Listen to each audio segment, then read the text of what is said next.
separation is us. Latinos, blacks, Asians, LGBT community. We're separating that Asian community.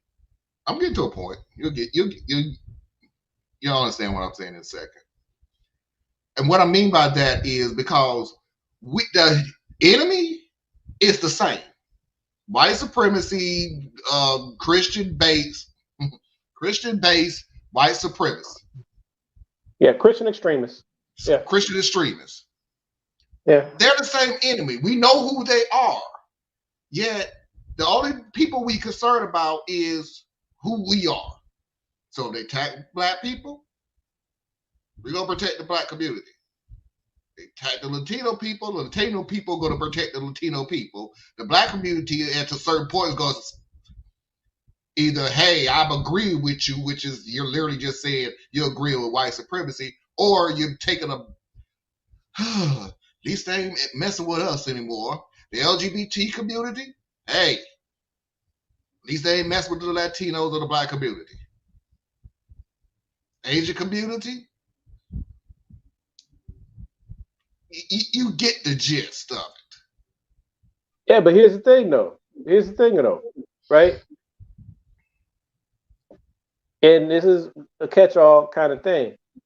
But white supremacy and white supremacist ideology is a real issue, right? So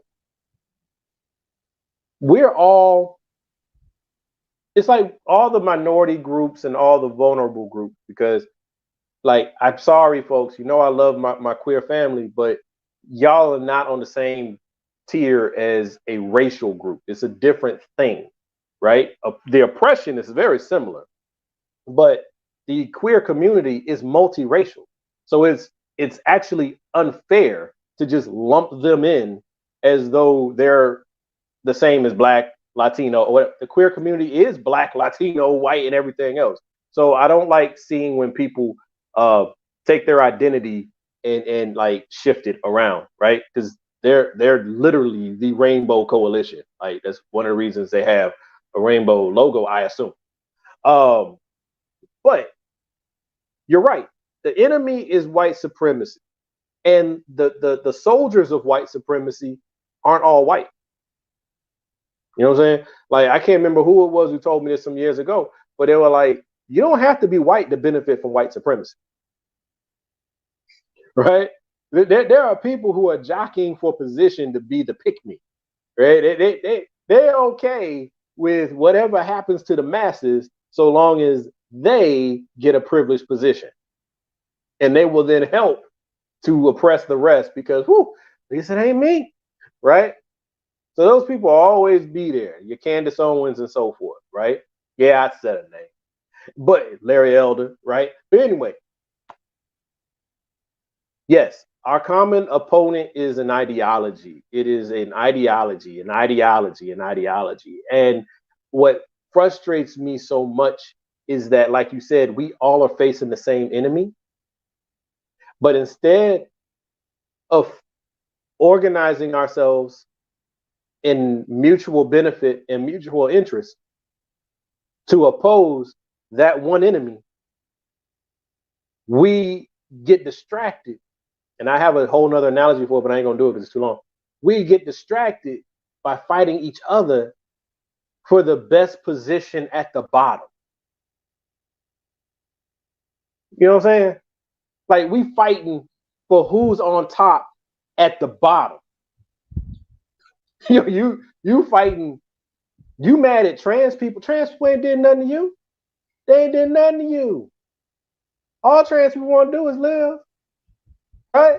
Now, granted, there's a couple of outliers. Like, there was a trans member of the Jan 6 thing. I found that out just the other day. They one trans woman.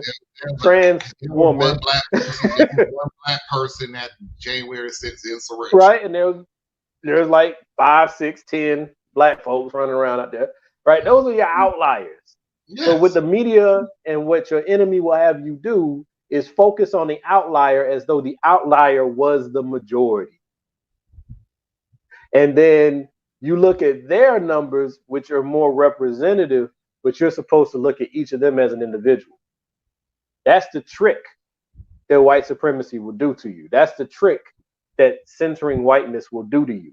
It will have you look at the aggressor and try to find their humanity, and look at the victim and deny theirs.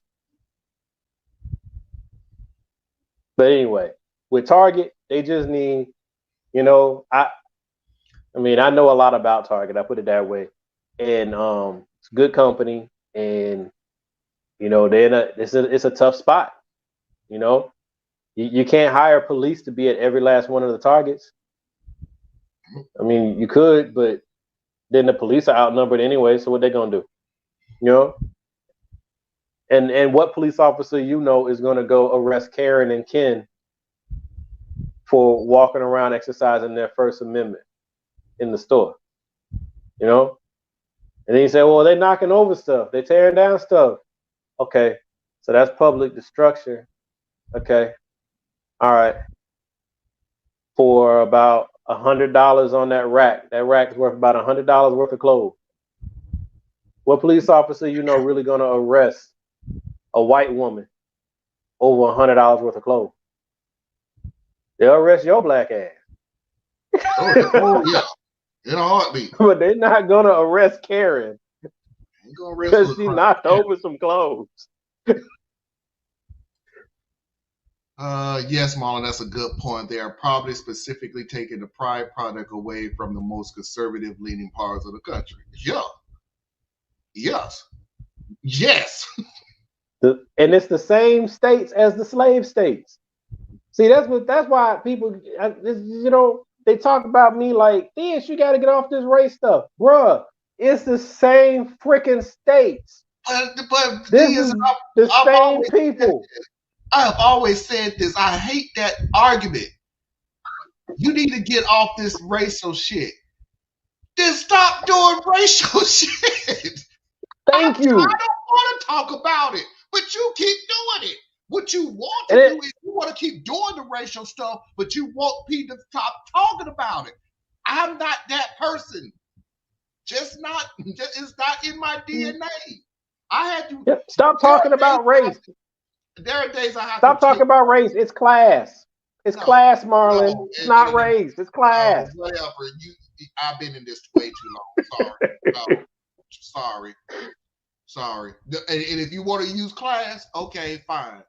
Racism is what started classism. And like you can have a separate discussion, but at some point they're gonna come together, because at some point I gotta ask you, why are the lower classes disproportionately represented on a racial basis? Yeah. Like I said, I don't want to talk about this stuff. That's why Thea said it earlier today, desensitizing. That's why I take breaks from the show. I really do, because when I start looking at a story and it's just like, yeah, there's another one, and I'm going, no, Mom, okay, it's time for you to take a break, because somebody's son ain't coming home no more. Somebody's daughter ain't coming home no more over some BS because you ain't like the color of their skin. I don't even care how the hell you gonna put it. Your sentence is gonna be really long, and it may be some tears involved and everything else. It really just boils down to the fact that you saw a different color that you didn't like, a different sex that you didn't like, a different ideology that you didn't like, and decided death. Well, see, that's just it, and that's where that's the trick. What I'm saying, I'm trying to get to a shorter version of the reason why a death penalty is involved in this. You want to make paragraphs of the reason why. I'm not that, again, fitting this way too long. It boils down to exactly what I said. Either agree with you or die. That's it. But I agree with you. What I'm saying is, for people out there who's got to navigate in these streets, understand Like somebody said, and it was on one of our shows, I think, but they're talking about, well, you fear what you don't understand, that type Yeah. thing. So we just need to understand, motherfucker. We've been here for 400 years. So if you don't know any black people, that's because you've chosen not to. Okay. And if you don't know any white people or you don't know any Latino people, you don't know, that's because you've kind of chosen not to. Okay. Now, some of this is geographical where it's just been self selected, but that's when you need to ask yourself, why is it that nobody that's not like me lives around me? Why is that? Or Why you is miss. my community all black? Why is my community all white? You should really ask yourself, what is it about your community that has made it so other groups either don't want to live there or they don't know that they could live there, right? If you go to church and your church ain't got nobody in it, you know, but people that look like you, ask yourself, why is that? And then if you're in a church, and I'm sorry to pick on my immigrant family because I love you guys, but stop, white people, stop acting like you knowing somebody from Africa is the same as Yeah. knowing an American black person. It's not the freaking same. What you are seeing You is someone who you has come took to my thing. America to build their, huh? I said you took mine because I thought you forgot that one. That you just Nah, because because you waved at the I'm black just saying, janitor like, and just like because you waved to the black janitor and said hello doesn't mean you can go to the bar and go, I'm not racist. I have a black friend. exactly. You got to be conscious of tokenism. Okay, you know, if you don't know that person for real, then you can't sit there and act like you got black friends. No, you have a black associate. You have a black acquaintance. You know what I'm saying? You saw a Do black you person know and them? waved. Right? And what the point I was making though is a black immigrant is not the same as an American descendant of slavery. It's just not. We are related. We are one big diaspora family. We carry different baggage. So what I have witnessed is people will gravitate to the immigrant black person because that person's not coming to America with American baggage. That person's not going to engage with you about slavery, Jim Crow, or racial oppression. Not going to do it because that's not their story. But I bet you didn't bother. Nine times out of 10, you did not bother to ask that person about their personal story. What brought them here? What they experienced back home? But you want to come to me and be like, but I got black friends. Shut the hell up.